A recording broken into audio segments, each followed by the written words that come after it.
ರಾಜ್ಯಕ್ಕೆ ಚುನಾವಣಾ ಚಾಣಕ್ಯನ ಆಗಮನ ಆಗ್ತಾ ಇದ್ದಂತೆಯೇ ಬಿಜೆಪಿ ಹಾಗೆ ಜೆಡಿಎಸ್ ನಾಯಕರೊಂದಿಗೆ ಸಭೆಯನ್ನ ಏರ್ಪಾಟು ಮಾಡುವುದರ ಮುಖಾಂತರ ಚುನಾವಣಾ ತಂತ್ರಗಾರಿಕೆಯನ್ನ ಹೇಗೆಲ್ಲ ನಡೆಸಬೇಕು, ಹಾಗೆ ಬೆಂಗಳೂರು ಗ್ರಾಮಾಂತರ, ಬೆಂಗಳೂರು ಕೇಂದ್ರ, ಬೆಂಗಳೂರು ದಕ್ಷಿಣ, ಬೆಂಗಳೂರು ಉತ್ತರ, ಚಿಕ್ಕಬಳ್ಳಾಪುರ ಕ್ಷೇತ್ರಗಳ ನಾಯಕರ ಜೊತೆಯೂ ಕೂಡ ಅಮಿತ್ ಶಾ ಅವರು ಸಭೆಯನ್ನ ನಡೆಸ್ತಾ ಇರುವಂಥದ್ದು. ಗಮನಿಸ್ತಾ ಇದ್ದೀರಾ, ಈ ಬಾರಿ ನಾವು ಅಂದುಕೊಂಡಷ್ಟು ಈಸಿ ಆಗಿಲ್ಲ. ಯಾಕಂತಂದ್ರೆ ಇತ್ತ ಕಾಂಗ್ರೆಸ್ ನಾಯಕರು ಕೂಡ ಅಷ್ಟೇ ಟಫೆಸ್ಟ್ ಫೈಟ್ ಅನ್ನ ಕೊಡೋದಕ್ಕೆ ನಾನಾ ರೀತಿಯಾದಂಥ ತಂತ್ರಗಾರಿಕೆಯನ್ನ ರೂಪಿಸ್ಕೊಳ್ತಾ ಇದ್ದಾರೆ.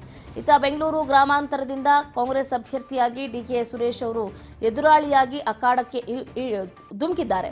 ಇತ್ತ ಬಿಜೆಪಿ ಅಭ್ಯರ್ಥಿಯಾಗಿ ಡಾಕ್ಟರ್ ಸಿಎನ್ ಮಂಜುನಾಥ್ ಅವರು ಬಿಜೆಪಿ ಅಭ್ಯರ್ಥಿಯಾಗಿ ಕಣದಲ್ಲಿ ಇದ್ದಾರೆ. ಹಾಗಾಗಿ ಶತಾಯಗತಾಯ ಈ ಬಾರಿ ಬೆಂಗಳೂರು ಗ್ರಾಮಾಂತರದಿಂದ ಸಿಎನ್ ಮಂಜುನಾಥ್ ಅವರನ್ನ ಗೆಲ್ಲಿಸಿಕೊಂಡು ಬರಬೇಕಾದಂತಹ ಹೊಣೆಗಾರಿಕೆಯನ್ನ ಇತ್ತ ಚುನಾವಣಾ ಚಾಣಕ್ಯ ಅವರೇ ಹೊತ್ಕೊಂಡಿದ್ದಾರೆ ಅಂತಾನೆ ಹೇಳ್ಬಹುದು. ಯಾಕಂತಂದ್ರೆ ಇವತ್ತು ಸಿಎನ್ ಮಂಜುನಾಥ್ ಅವರ ಪರವಾಗಿ ಪ್ರಚಾರವನ್ನು ಕೂಡ ನಡೆಸಲಿದ್ದಾರೆ. ಹಾಗಾಗಿ ಇತ್ತ ಬೆಂಗಳೂರು ಕೇಂದ್ರ ಆಗಿರ್ಬೋದು, ಬೆಂಗಳೂರು ದಕ್ಷಿಣ ಆಗಿರ್ಬೋದು, ಉತ್ತರ ಆಗಿರ್ಬೋದು, ಇಲ್ಲೂ ಕೂಡ ಘಟಾನುಘಟಿ ನಾಯಕರನ್ನ ಕಣದಲ್ಲಿ ಹಾಕಿದ್ದಾರೆ.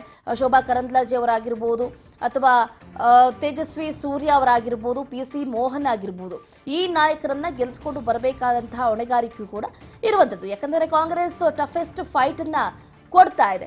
ಇತ್ತ ಚಿಕ್ಕಬಳ್ಳಾಪುರದಿಂದ ಅಷ್ಟೇ ಟಫೆಸ್ಟ್ ಫೈಟ್ ಅನ್ನ ಕೊಡ್ತಾ ಇದ್ದಾರೆ ಅಂದ್ರೆ ಆಬ್ವಿಯಸ್ಲಿ ಕೊಡ್ತಾ ಇದ್ದಾರೆ. ಯಾಕಂದ್ರೆ ಡಾಕ್ಟರ್ ಕೆ ಸುಧಾಕರ್ ಅವರ ಎದುರಾಳಿಯಾಗಿ ಇತ್ತ ರಕ್ಷಾ ರಾಮಯ್ಯ ಅವರು ಕಾಂಗ್ರೆಸ್ ಅಭ್ಯರ್ಥಿಯಾಗಿ ಕಣದಲ್ಲಿ ಇದ್ದಾರೆ. ಹಾಗಾಗಿ ಬಿಜೆಪಿ ಅಭ್ಯರ್ಥಿಗಳನ್ನ ಗೆಲ್ಲಿಸಿಕೊಂಡು ಬರಲೇಬೇಕು ಅನ್ನುವಂಥ ನಿಟ್ಟಿನಲ್ಲಿ ಸಾಕಷ್ಟು ಟಾಸ್ಕ್ ಅನ್ನ ಕೊಡ್ತಾ ಇದ್ದಾರೆ. ಅಷ್ಟೇ ಅಲ್ಲದೆ ಬೂತ್ ಮಟ್ಟದಲ್ಲಿ ಚುನಾವಣಾ ತಂತ್ರಗಾರಿಕೆಯ ಬಗ್ಗೆಯೂ ಕೂಡ ಸಲಹೆಯನ್ನ ಪಡೆದುಕೊಳ್ತಾ ಇದ್ದಾರೆ. ಬೂತ್ ಮಟ್ಟದಲ್ಲಿ ಕೇಂದ್ರದ ಯೋಜನೆಯನ್ನ ತಲುಪಿಸಬೇಕು. ನೀವು ಎಲ್ಲೇ ಹೋಗ್ಲಿ, ಯಾವುದೇ ಸಭೆ ಆಗಲಿ, ಸಮಾರಂಭ ಆಗಲಿ, ಹೋದಲ್ಲೆಲ್ಲ ಮೋದಿ ಯೋಜನೆಗಳನ್ನ ಪ್ರಸ್ತಾಪ ಮಾಡಿ. ಯಾಕೆ ಕಾಂಗ್ರೆಸ್ ತನ್ನ 5 ಗ್ಯಾರಂಟಿಗಳನ್ನ ಹೋದಲ್ಲಿ ಬಂದಲ್ಲಿ ಎಲ್ಲ ಕಡೆನೂ ಕೂಡ ಪ್ರಸ್ತಾಪ ಮಾಡುತ್ತೆ. ಹಾಗೆ ನೀವು ಕೂಡ ಮೋದಿಯವರ ಆಡಳಿತದ ಬಗ್ಗೆ ಹೆಚ್ಚೆಚ್ಚು ಪ್ರಚಾರವನ್ನ ಮಾಡಿ ಅಂತಾನೂ ಕೂಡ ಸೂಚನೆಯನ್ನ ನೀಡಿರುವಂಥದ್ದು. ಈಗಾಗಲೇ ಇದೇ ಸಂದರ್ಭದಲ್ಲಿ ಒಂದು ಮಾತು ಹೇಳಿದ್ದಾರೆ.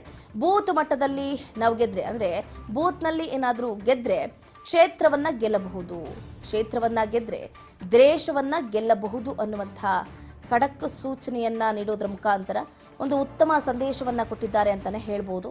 ಬಿಜೆಪಿ ಜೆಡಿಎಸ್ ಮೈತ್ರಿ ನಾಯಕರಿಗೆ ಸರಳ ಸೂತ್ರವನ್ನ ಕೊಟ್ಟಿದ್ದಾರೆ. ಇದರಿಂದ ಮತ್ತಷ್ಟು ಬೂಸ್ಟ್ ಸಿಕ್ಕಿದೆ ಅಂತಾನೆ ಹೇಳ್ಬೋದು.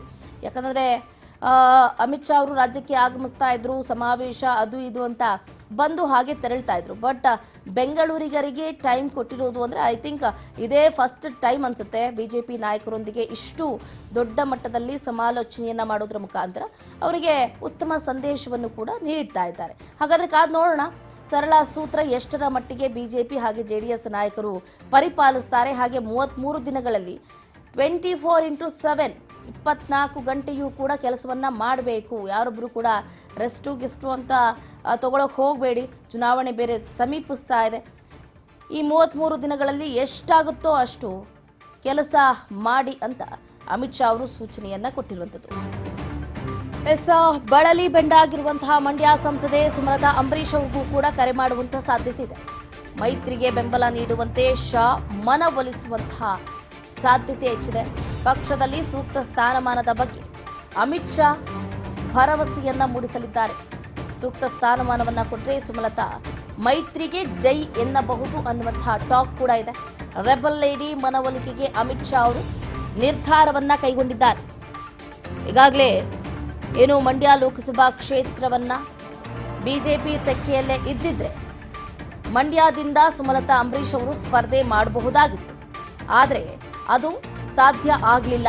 ಜಸ್ಟ್ ಬಿಕಾಸ್ ಇಲ್ಲಿ ಮಂಡ್ಯ ಲೋಕಸಭಾ ಕ್ಷೇತ್ರದಿಂದ HD ಕುಮಾರಸ್ವಾಮಿ ಅವರು ಸ್ಪರ್ಧೆ ಮಾಡುವುದು ಕನ್ಫರ್ಮ್ ಆಗಿದೆ.